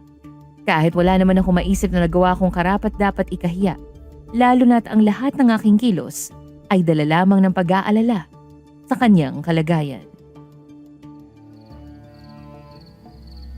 Patricia, Ano? Wala ba kayong sasabihin? ano bang dapat namin sabihin? Hindi nyo alam? Gusto mo bang humingi kami ng tawad sa mga sinabi namin tungkol kay Mr. Berhel? Hindi yon. Gusto ko kayong humingi ng tawad sa mga sarili nyo. Dahil hindi kayo nag-iisip. Alam nyo na nga ang totoo, sumugod pa kayo dito sa mansyon ng walang pag-iingat. Patricia, ikaw lang iniisip namin. Mali pa ba na pinuntang ka kaagad namin dito pagkatapos ng lahat ng nalaman namin kay Mang Joselito? Yun nga ang punto ko. Alam nyo na mga posibilidad. Ginalit nyo pa talaga siya? Tingnan nyo ngayon ang mga sarili nyo. Pasensya na Patricia. Nataranta lang talaga kami kanina. Hindi namin napag-isipan ang mga ginagawa namin. Gael naman, pwede kayong mapahamak sa ginawa nyo kanina. Paano kung walang kontrol ang aswang nakaharap nyo? Palagay nyo ba ikukulong lang kayo dito? Bakit ba kami ang mali, Patricia? Bakit ba pinagtatanggol mo ng maigi ang aswang na yun? Dahil nauunawaan kong kalagayan niya, Gael. Dapat nga kayo rin eh. Sa hirap ng buhay ngayon, maraming taong kumakapit sa patalim. Gael, Edong, alam na natin kung gaano kasaklap ang buhay. Marami nagkakamali sa kagustuhang umasenso. Yan lang ba talagang rason ha, Patricia? Baka naman may gusto ka na sa kanya. O ano, payag ka na maging asawa ng aswang na yun? Ayoko magtalo-talo tayo ngayon, Gael. Ang mabuti pa, umuwi na muna kayo. Hayaan nyo na muna ako dito. Ako nang bala sa sarili ko. Ano? Patricia, aswang si Mr. Berhel. Kumakain ng tao at nagiging halimaw. Bakit ka ba nagkakaganyan ngayon dahil sa kanya? Alam mo, Gael? Siguro dahil gusto ko nga siya kaya nagkakaganito ako. Ano? Gael, mabuti siyang tao. At gusto ko siyang bigyan ng pagkakataon. Patricia, bakit? Gail, ang mabuti pa ay umuwi na nga muna tayo. Kilala naman natin ang kaibigan natin. Alam ni Patricia ang ginagawa niya. At hindi siya magdidesisyon ang hindi niya pinag-iisipan. Pero, Basta, tawagan mo lang kami Patricia kung may problema. Hindi kami magdadalawang isip na puntang ka anumang oras. Alam ko yun. Pero huwag kayo masyadong mag-alala. Ayos lang ako rito. Mabait si Varel. Handa akong tulungan siya. Sige. Salamat Patricia. Hila ako noon ni Edong, Miss Ligaya. Hindi ko kasi magawang makakilos ng kusa, lalo na ang aking mga paa sa mga oras na yon. Para bang nanigas ang aking buong katawan at ang isip ko'y naiwan pa rin sa loob ng silid na pinanggalingan namin. Pakiramdam ko nga ay nabibingi ako noon sa lahat ng mga naririnig ko mula kay Patricia. Kahit nang makalabas na nga daw kami ng silid, para bang wala pa rin ako sa aking sarili. Tulala akong sumunod kay Edong, halos hindi namamalayan ang bawat hakbang na ginagawa ko. Ni hindi ko nga napansin na nakatingin pala sa amin si Mr. Verhel habang papalabas kami ng mansyon na iyon. Ni hindi ko man lang nabigyang pansin dahil sa lalim ng aking iniisip. Habang naglalakad kami pa uwi, wala akong ibang maramdaman noon, kundi ang nag-iinit na galit at sakit sa loob ng aking dibdib. Tanda ko pa nga, Miss Ligaya, kung paano ko mahigpit na itinago. Nagkakuyom ng mga kamao sa loob ng bulsa ng jacket na suot para lamang pigilan ang sarili na sumabog o gumawa ng bagay na hindi ko na maaaring bawiin pa. Ayos ka lang ba, Gael? Huwag mo na lang muna akong kausapin ngayon, Edong. Alam kong nasasaktan ka ngayon. Alam mo naman handa akong laging dumamay. Hindi ko kailangan yan. Ayos lang ako. Ikaw ang bahala. Ang sa akin lang naman mas mabuting ilabas ang sama ng loob kaysa kimkimin at gumawa ng mali. Yan ba talagang tingin niyo sa akin, ha? Ang laging mali? Laging palpak at padalos-dalos? Hindi naman sa... Hindi. Ganun yun. Naiiya lang kayo sabihin sa akin ng totoo eh. Kayo ni Patricia, pareho kayong tingin sa akin ay basta lang na walang direksyon sa buhay. Na wala akong alam gawin kundi ang maging pasaway. Lagi yung sinasabi na hindi ako nag-iisip, di ba? Kulang na pagdiktikan nyo sa pagkatao ko na bobo ako. Hindi totoo yan, Gael. Mga kaibigan mo kami. Kilala ka namin. Hindi nyo ako kilala. Edong, pareho kayo ni Patricia. Hindi nyo ako kilala. Alam mo, buong akala ko, memoryado nyo na ako eh. Pero hindi pala. Pare. Edong, hindi porket tumatawa ako, ibig sabihin okay lang ako. Hindi dahil marunong ako magbiro. Wala na akong dinadalang problema at hindi na ako marunong magseryoso. Alam ko naman yun, pare. Hayaan mo munang sabihin ko to, Edong. Kasi ito yung hindi nyo nakikita eh. Yung mga oras na ako lang mag-isa. Yung mga iniisip ko na hindi ko masabi kahit kanino. Kasi sanay kayo na ganito ako eh. Maingay, pasaway, laging may kalokohan. Kaya kapag tahimik ako, walang nakakapansin. Hindi ganun. Ganun yun, Edong. Kasi kapag akong nasasaktan, parang hindi dapat eh. Parang hindi bagay sa akin na masaktan. Kasi ako yung masayahin. Diba? Ako yung dapat laging okay. Hindi namin sinasadyang maramdaman mo yung Gael. Alam ko. Hindi ko sinasabing masama kayo. Pero minsan, nakakapagod din palang maging ako. Yung tipong kahit durog ka na sa loob, kailangan mo pa rin ngumiti para hindi mag-alala ang iba. Pare. Pero ngayon, Edong, hindi ko na kaya. Hindi ko na kaya magpanggap na okay lang lahat. Hindi ko kaya makita si Patricia. Para bang biro lang ang tingin sa akin. Na para bang napakiliit ko sa paningin niya. Nakakagago lang, Edong eh. Alam ko namang wala akong laban sa Berhel na yun. Bukod sa mayaman na pogi pa, ako, araw-araw nakabilad sa araw. Ano nga bang rason ni Patricia para makita ang lahat ng ginagawa ko para sa kanya? Pare, hindi nga man lang siya nagdalawang isip na sabihin sa pagmumuka ko na gusto niya ang aswang na yun eh. Pare, naiintindihan ko ang nararamdaman mo. Walang madaling paraan para tanggapin yan. Lalo na kung galing sa taong matagal mo nang pinangarap. Hindi ko lang matanggap, Edong. Parang wala pa talaga akong laban mula pa sa umpisa eh. Kahit pa wala pa ang Berhel na yun. Minsan ganun talaga, pare. Kahit anong gawin mo, kahit ibigay mo pa ang lahat ng kaya mo, may mga taong hindi ka pipiliin. Hindi dahil kulang ka, kundi dahil hindi ikaw ang gusto nila. Hayop. Bakit ba kasi nararamdaman ko pa to? Ay, noon sinabi mo nga sa akin na gusto mo si Patricia. Nararamdaman ko na mangyayari talaga to. Hindi dahil sa hindi ka niya gusto o sa katangian mo, kundi alam kong kapatid ang turing niya sa atin. Sumbungan niya tayo ng mga hinaing niya sa buhay, hindi ba? Yun ay dahil may tiwala siya sa atin. Dahil para sa kanya, mga kapatid niya tayo. Pero hindi ba niya nararamdaman ang mga ginagawa ko? Ang mga pag-aalala ko para sa kanya? Gael, Ramdam niya yun. Kaya nga hanggang ngayon matibay ang pagsasamahan natin eh. Hindi naman manhid si Patricia. Alam kong alam niyang gusto mo siya. Mga titig mo pa nga lang, hindi maikakaila eh. Kung ganun, bakit hindi na lang niya diretsahang sinabi sa akin nun na hindi niya ako magugustuhan? Dahil gusto niyang kusa mong maramdaman na hindi kayo pwede. Na magkaibigan kayo, magkapatid. Hindi man sa dugo kundi sa samahan. Hindi kanya gustong mawala sa kanya, Gael. Dahil alam mo sa sarili mo na kung harap-harap kanyang tinanggihan, lalayo ka sa kanya, hindi ba? Alam mo, ang kailangan mong gawin ngayon ay tanggapin yon para hindi ka tuluyang masira. Kasi kung ipipilit mo ang sarili mo sa taong hindi ka kayang mahalin pabalik, ikaw lang ang mauubos.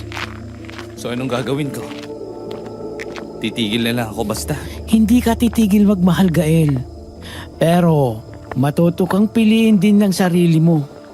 Darating ang araw na may taong makakakita sa'yo. Hindi lang yung masayahin, hindi lang yung pasaway, kundi yung totoong ikaw. At kapag dumating yon, doon mo marirealize na hindi sayang lahat ng sakit na to. Sana nga pare. Kasi sa ngayon, parang ang hirap paniwalaan. Hindi mo naman kailangang paniwalaan agad eh. Sapat na muna na huminga ka. At huwag mong kalimutan na hindi ka nag-iisa. Nandito lang ako. Kami ni Patricia, ng mga kaibigan mo.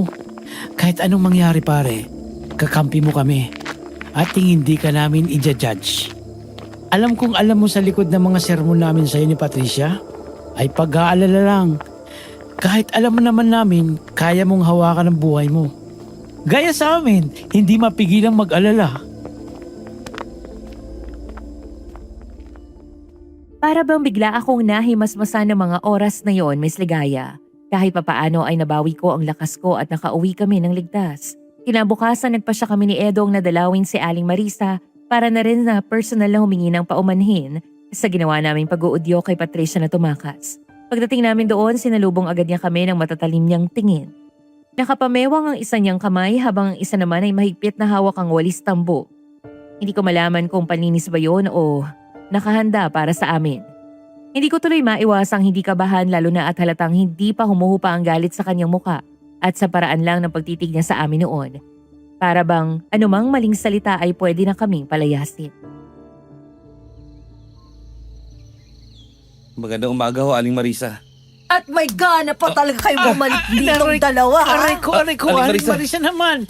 Bakit kayo namamalo? Itatanong nyo pa talaga? Dahil sa inyong dalawa, natutong sumuway sa akin si Patricia. Mga masasamang impluwensya talaga kayo. Aling Marisa, kumalma na ho kayo. Nag-aalala lang ho kami sa kaibigan namin eh. Eto, pandesal. Mainit pa ho yan, bagong luto. Hoy, Gael! Hindi mo ako masusuhulan ng pandesal na yan! Magtigil ka! Kahit to may kasama pang palaman. Ayan ho, kompleto na yan. May 3-in-1 pa pong kape. Ay, Diyos ko, mahabaging Diyos! Sa'yo ako tatanda ng maaga, Gael. Ano ba talagang ipinunta nyo dito, ha? Nandito kami para humingi ng pasensya sa pag-uudyok namin kay Patricia nung tumakas sa inyo. Aba, tingnan mo nga naman. Marunong pala kayong humingi ng pasensya sa mga kalokohan ninyo. Ideya ko po yan. Kasalanan ko na tumakas siya nun. Kaya paumanhin po talaga. Bukod po dyan, gusto rin ho sana namin kayong makausap. At para saan naman? Aling Marisa, ngayon ho na nasa poder na ni Mr. Verhel si Patricia. Hindi na ho kayong problema sa pera at pagpapagamot sa asawa ninyo. Pero sana ho, magawa ninyong humingi rin ng tawad kay Patricia. Malaking sakripisyo ang ginagawa niya ngayon para sa pamilya ninyo. Eh kung makapagsalita ka ng ganyan, akala mo naman ibuhay ni Patricia yung nakasalalay dito. Ang ganda-ganda ng buhay niya dun eh, para siyang reyna. Nakaiga na nga siguro sa pera ng anak kong yun ngayon. Seryoso ako, Aling Marisa. Hindi ho biro ang ginagawa ni Patricia ngayon. Sana naman kahit papano, magawa niyo makita ang pagsisikap niya. At Aling Marisa, mawalang galang na ho. Pero naiintindihan ko naman ang hirap ng buhay eh. Pero hindi ho kalabaw ang anak ninyo na pwede niyong pagtrabahuin umaga at gabi. Napapagod rin ho ang tao. Napapagod! Anong tingin nyo sa amin? Hindi ba kami napapagod? Araw-araw kong binubuhat ang pamilyang tong mag-isa. Kung hindi dahil sa pagkakataong yan, matagal na kaming nalugmok. Naintindihan ho namin yun, Aling Marisa. Hindi po namin minamalit ang sakripisyo nyo. Pero sana, makita nyo rin sana na hindi lang kayo ang napapagod dito. Pati si Patricia ho, pagod na rin. Isa lang naman ho ang hinihingi namin eh. Yung mapasalamatan nyo man lang ho ang paghihirap niya. Ang paghihirap, bahagi yan ng buhay natin. Lahat tayo may kanya-kanyang pasan. Aling Marisa, hindi ho namin sinasabing mali kayo. Pero sana ho kahit minsan, pakinggan nyo rin kung ano talaga ang gusto ni Patricia. Hindi lang kung anong kailangan ng pamilya. Hindi ho kasi habang buhay na puro sakripisyo na lang siya. Darating at darating ho ang punto na mapapagod din siya. At baka sa oras na yun, wala na ho kayong marinig mula sa kanya. Ano bang gusto nyong gawin ko? Hindi ho namin kayo pinipilit. Ang amin lang sana ho, kapag kinausap nyo sa, hindi lang bilang anak na may obligasyon, kundi bilang anak na may sariling nararamdaman. Kasi ho, Aling Marisa, kahit gaano kalaki ang maibigay na ginhawa ng pera, kung kapalit naman ho nito ang kaligayahan niya, baka hindi rin ho yan magtagal. Gael, Patricia, anong ginagawa niyo dito? nandito ako para dalhin itong pampa-ospital ni tatay. Pero bakit mag-isa ka? Nasaan si Mr. Berhel? Nakiusap ako sa kanya na kailangan kong dalhin muna tong pera para kay tatay eh. Sandali, nasan bang tatay mo? Hindi nyo ba alam? Ang alin ho? Nasa ospital na naman ang asawa ko. Na-stroke. Tapos na-atake pa sa puso. Ho? Kailan pa? Kahapon lamang.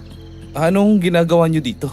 Nandito ako para hintayin si Patricia dahil sa pera. Sandali. Bakit hindi mo dadalawin ang tatay mo? Ayaw ni tatay ang pakikipagkasundo ko kay Verhel. Ayaw niya akong makita. Ang mabuti pa, papasok na muna ako. Ipaghahanda ko muna ang tatay mo ng kanyang pamalit sa ospital. Aling Marisa, Ano bang gusto mong sabihin ko, Gael? Gusto mo bang humingi ako ng tawad kay Patricia dahil kailangan niyang gawin ito para lang sa tatay niya? Gusto mo bang sabihin ko sa kanya na sa bawat gabing ginawa ng Diyos, hindi ko masikmura ang sarili ko na hindi ako nakakatulog dahil sa pagiging masama kong ina? Dahil kailangan niyang magbanat ng buto kahit sa murang edad niya dahil walang silbi ang mga magulang niya. Nay, Hindi na.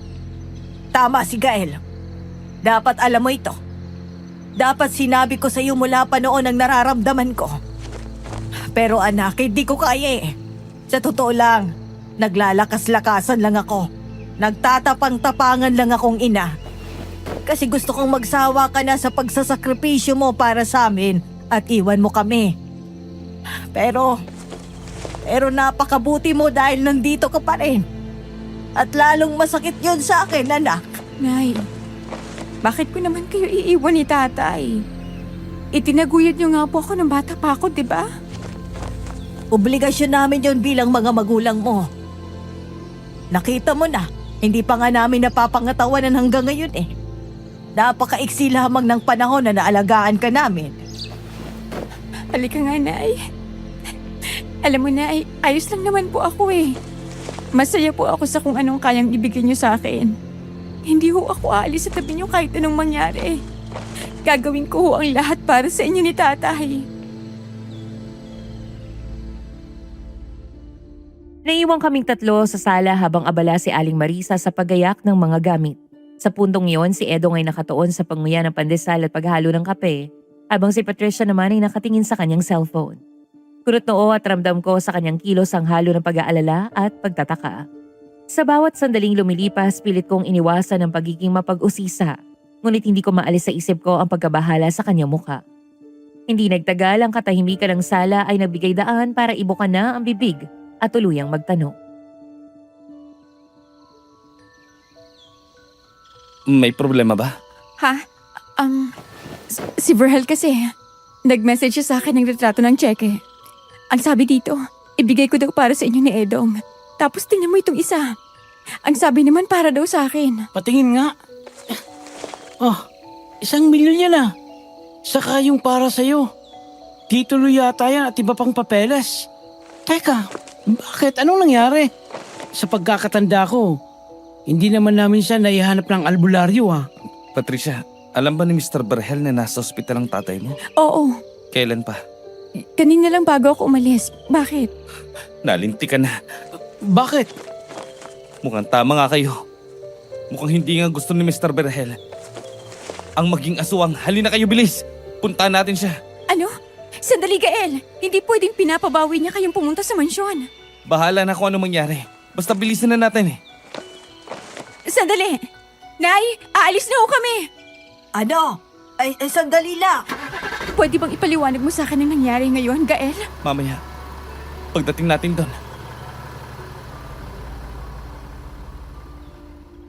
Agad kong pinaharurot noon ang sasakyan na ipinahiram ni Verhel kay Patricia. Sa eksenang yon, alam kong ang bawat segundo ay importante kaya naman bawat liko at pagpreno ay nagdulot ng kakaibang tensyon sa loob ng sasakyan.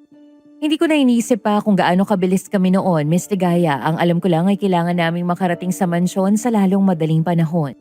Pagdating namin sa harap nito, dali-dali kaming bumaba, ngunit agad naming hinadangan ng mga security guard. Ang kanilang istriktong postura at seryosong mga mukha ay nagpatingkad sa pakiramdam ng pagkabahala namin. Ilang ulit pa akong nagbigay paliwanag. Pilipilit ipaliwanag ang pagka-urgent ng sitwasyon, ngunit tila biging ang mga ito at walang naririnig. Ang bawat salita ko ay bumabalik na parang wala ring epekto. At habang nakatayo kami doon, ramdam ko ang presyon ng oras at ang pagtataas ng kaba sa dibdib namin. Paano tayo makakapasok dito? Ano ba? Papasukin niyo kami! Hoy! Umalis kayo dito! Delikado ang buhay ni Mr. Berhel! Ano? Kahapon, nung kinausap niya tayo, Edong, sinasabi niya na tatanungin niya si Patricia ng opinyon nito tungkol sa pagiging aswan niya. Galit ako noon, oo, pero nakita ko nag-aalala talaga siya sa magiging sagot mo, Patricia. Pumayag naman ako nun, Gael ah. Yun na nga. Palagay ko, may gusto nga siya sa'yo, Patricia. At ngayong nalaman niya ang nangyari sa tatay mo, malamang akala niya ay pumayag ka lang dahil sa pera. Ano? Pero siya ang kusang nagbigay sa akin ng panggamot ni tatay. Hindi naman ako naningil. Alam ko, kahit delikado ang buhay niya ngayon, may pakiramdam akong... Hindi. Hindi. Guard! Papasukin niyo kami! Guard! Delikado ang buhay ng asawa ko! Kapwa kaming natigilan noon sa mga sigaw at pagpupumilit ni Patricia na kausapin ng mga gwardya. Lalo na sa hindi mapakaling kilos ng kanyang katawan habang umiiyak at nagpapanik. Doon, Miss Ligaya, tuluyang kong sinabihan ng sarili ko na tapos na kailangan ko nang tigilan ang paghanga sa babaeng pag-aari na ng iba. Hindi lang dahil sa kasal, kundi dahil siya mismo ang pumili sa kanya. Ngunit sa gitna ng aking pagkalito, ang matinding pagwawala ni Patricia ay nagbunga ng paglapit ng gwardya sa amin. Binuksan nila ang gate at hinayaan nila kaming pumasok. Sa mga sandaling nakapasok kami, tuloy-tuloy kaming tumakbo sa loob ng mansyon hanggang sa maabot namin ang silid ni Mr. Verhel. Doon namin siya naabutan. Nakatutok na ang baril sa kanyang ulo at ang eksena ay napuno ng biglaang takot at pangamba. Isang sandali na hindi ko malilimutan habang nakatitig kami sa panganib na naghihintay ng mga oras na yon. Verhel! Mr. Berhel! Anong ginagawa niyo dito? Edong, kunin mo ang baril. Hindi. Akin na yan. Edong, ibalik mo sa akin yan! Ano bang ginagawa mo? Verhel! Patricia, bakit nandito ka? Akala ko umalis ka na. Ang tanong kong sagutin mo. Ano bang ginagawa mo, ha? Bakit gusto mo magpakamatay? Sandali. Bakit ka umiiyak, Patricia? Anong bakit? Ano ba kasing ginagawa mo? Paano kung hindi kami agad nakarating? Kung hindi ka napigilan na Gael? Sa ulo mo pa tumama yung bala ng baril na yan? Bakit ka pa magpapakamatay? Patricia, hindi. Hindi ko lang gusto na mahirapan ka pa sa sitwasyong ito. Kasalanan ko kung bakit nangyari ito sa akin. Dapat lang napagdusahan ko. Verhel naman. Akala mo ba matutuwa ako na basta mo nalang iiwan sa akin tong kayamanan mo? Hindi ako pumayag dahil sa pera. Oo, kailangan ko. Pero gusto kitang tulungan. Yun ang totoo. Pero, Naniniwala ako na may dahilan ng Diyos kung bakit nagagawa mong kontrolin ang sarili mo tuwing kasama mo ako. Hindi yung basta tsampa lang. pero, Wala na akong pag-asa. Hindi ko gusto na nandito ka sa tabi ko dahil kailangan kita. Pero hindi naman parehong nararamdaman natin, Patricia. Pero hindi ko naman sinabing walang pag-asa, Verhel. Hayaan mong dumaan muna ang panahon. At yun ang magsasabi ng ating tadhana. Huwag mo sanang pangunahan yan. Pero isa akong aswang, Patricia. Gustuin ko man o hindi, parte na ito ng pagkatao ko at hindi ko na may aalis pa. Alam ko. At hanggang nakakatulong ako para pigilan ang tuluyan mong pagiging halimaw, handa akong manatili sa tabi mo, Verhel. Mr. Berhel, alam kong iniisip niyo na wala ng ibang paraan para gumaling kayo. Pero kung pipiliin niyo lang maging mabuti, kung pagsisikapan niyo pang pigilan ng maging aswang, at huwag magpadala sa gutom at uhaw, pwede kayong bumalik sa dati. Hayaan niyo lang na kusang kalimutan ng katawan niyo ang pagiging halimaw. Paano kung hindi ko kayanin? Kakayanin niyo. Lalo na ngayon na may taong naghihintay sa inyo para maging maayos ang lahat. Nagkatinginan ng dalawa matapos kong sabihin yon, Miss Ligaya. Isang simpleng ngiti lang ang ibinigay ni Patricia sa lalaki, ngunit sapat na yon para pagaanin ang loob ni Mr. Verhel. Sunod, mahigpit niya itong niyakap. Para bang sa sandaling iyon ay pinaramdam niya na handa siyang samahan ng lalaki sa anumang pagsubok sa buhay. Aaminin ko, may kirot sa dibdib ko sa tagpong iyon, Miss Ligaya. Ngunit hindi ko rin mapigilang matuwa para sa kanya. Noon ko lamang kasi ito nakita na may gusto siya sa isang lalaki at bilang kanyang kaibigan, tunay akong natuwa para sa kanya. Lumipas ang mga araw mula noon na tuluyan nang naging maayos ang pagsasamahan ng dalawa. Kitang-kita ko kung paano naging ganap na babae si Patricia sa aking paningin, Miss Ligaya. Hindi na siya maangas na babae na nagpapadyan sa gabi. Isa na siyang babae na may sariling dignidad, may bahay ng isang bilyonaryong lalaki, at may kakayang ipaglaban ang nararapat sa kanya. Sa bawat pagkakataon na nakita ko ang kanilang mga ngiti, ramdam ko ang kanilang pagkakasundo sa maraming bagay. Kita ko rin ang saya sa kanilang mga mata. Mula sa simpleng pagkain ng sabay hanggang sa mga sandaling nag-uusap silang magkatabi sa hardin ng mansyon. Bilang saksi sa kanilang kakaibang kwento, hindi ko mapigilang isipin na hindi talaga maaaring ipilit ang pusong nakahulma para sa ibang tao. Kapag tunay ang pag-ibig at kahit pa isang aswang, kayang mahalin ng totoo at buong puso ng isang tao. Isang pagmamahal na hindi sumusukat sa yaman, kapangyarihan o kahit ano pang pangalan. Gael, Oh, Patricia, nandito ka pala. Anong ginagawa mo dito sa garahe? nagatid ako ng panangalian kay Verhel. Heto nga pala sa inyo ni Edong. Talaga? Salamat Ang bango naman ito. Salamat. Gael, pwede ba kitang makausap? Oo naman. Sandali Dito tayo sa tabi. Masyadong maalikabok doon sa tabi ng truck Ano bang sasabihin mo? Gusto ko lang sanang humingi ng pasensya sa'yo. Alam kong nasaktan kita. Wala yon. Naintindihan ko naman At saka, ganun talaga. Hindi lahat ng gusto natin makukuha natin. Isa pa, masyado ka maraming sakripisyo sa buhay mo. Alam kong pagod na pagod ka kahit bata ka pa lang. Kaya para sa'yo talaga ang lalaking kayang alagaan ka at makabawi sa lahat ng pagod mo. Alam ko naman na hindi ko maibibigay yun sa'yo Gael naman. Nagpapakatotoo lang ako, Patricia. Alam ko sa sarili ko na hindi kita kayang buhayin ng kasing rangyan ng kayang ibigay ni Mr. Verhel. At bilang kaibigan mo, baka ako mismo makapigil sa iyo sa maling desisyon. Gael talaga, puro ka lang biro Pero seryoso, wala kang dapat ipaghingi ng tawad sa akin. Hindi mo kasalanan na nagustuhan kita.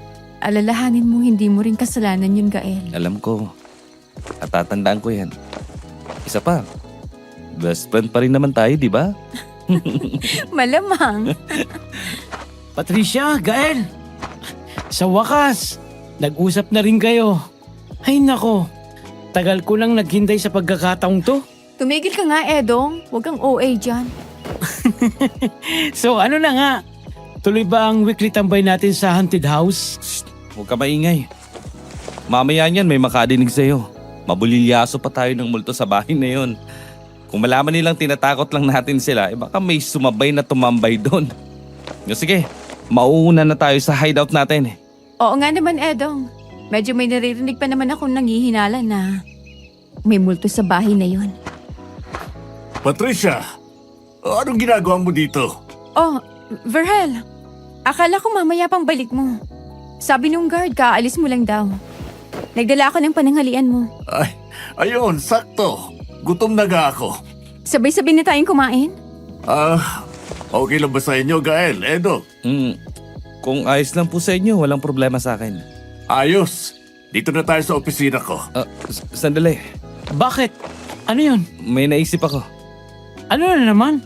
Hindi ba sabi mo kanina, Patricia, na may mga taong hindi naniniwala sa mga multo sa bahay ng tiyahin ko? Oo, bakit? Palagay ko, naisip ko na isang paraan para mabawi natin ang chismis na yan. Paano? Mr. Verhel, busy ka ba mamayang gabi? Ha? Hindi naman. Bakit? Gael, hindi ko gusto yung naiisip mo. Bakit? Ang gandang idea kay Aray. Ano ba yan? Bakit mo ko hinarap Ang sakit. Tigilan mo si Verhel, ha? Oo na. Ang sakit.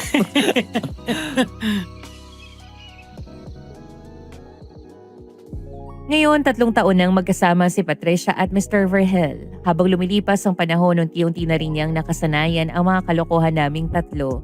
Madalasan namin siyang kasama tuwing tumatambay kami sa bahay ng tiyahin ko. Nagkukwentuhan, nagtatawanan at minsan nagbabalik tanaw sa mga nakaraang pangyayari na ngay tila kwento na lang sa amin. Hindi na nga lang ganoon kadalas ang aming pagkita dahil naging abala na rin kami sa aming mga sariling buhay.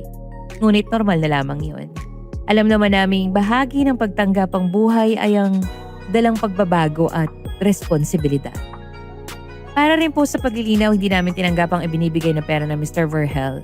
Para sa akin kasi mas mabuting maging karapat-dapat sa sariling paggawa kaysa mapilitan sa mga biyayang maaaring magdulot ng hiya o pagkakahiwalay sa amin bilang magkakaibigan. Sa bawat sandaling nakasama ko silang dalawa, natutunan ko rin kung gaano kahalaga ang tiwala at pagkakaibigan. Na ang tunay na suporta ay hindi nasusukat sa material na bagay, kundi sa presensya, malasakit, at sa mga simpleng sandaling magkasama. Sa huli nakikita ko ngayon na ang kwento namin ay tungkol sa pagbabago, pagtanggap, at sa mga taong nananatiling kasama mo sa bawat hamon ng buhay. Sa bawat ngiti, tawanan at kwentuhan, natutunan namin ang tunay na yaman na hindi nasusukat sa pera o sa lupa, kundi sa mga taong nagbibigay saysay sa ating buhay at sa mga karanasang humuhubog sa atin. Hanggang dito na lamang po, Miss Ligaya. Maraming salamat po sa mga nakinig sa aking kwento. Naway magsilbing inspirasyon ito sa inyong lahat. Sa pagtatapos ng kwentong ito, nais kong pasalamatan si Gael, ang ating sender. Marami kaming natutunan sa mga ibinahagi mong confession. Isa na rito ang kung paano ang katapatan at pagmamahal ay kayang magbago ng buhay ng isang tao. Sa bawat karanasan at aral na nakapaloob dito, ramdam namin ng halaga ng pakikipagkaibigan at pag-aalaga sa isa't isa at ang pagtanggap sa mga pagbabago sa buhay. Kaya naman, maraming salamat po sa pagbubukas ng inyong kwento sa aming channel. Nawa ay matagpuan mo ang pagmamahal na narapat para sa inyo. Para naman sa ating mga listeners, kung nagustuhan ninyo ang kwento natin ngayon, abangan nyo ang aming mga susunod na upload dito sa aming channel. Bisitahin nyo din po ang aming kapatid na channel, ang Aswang Diaries, kung saan patuloy kaming nagbabahagi ng mga kakaiba o makahulugang kwento na puno ng aral para sa ating lahat. Hanggang dito na lamang po, ako ang inyong lingkod, Miss Ligaya.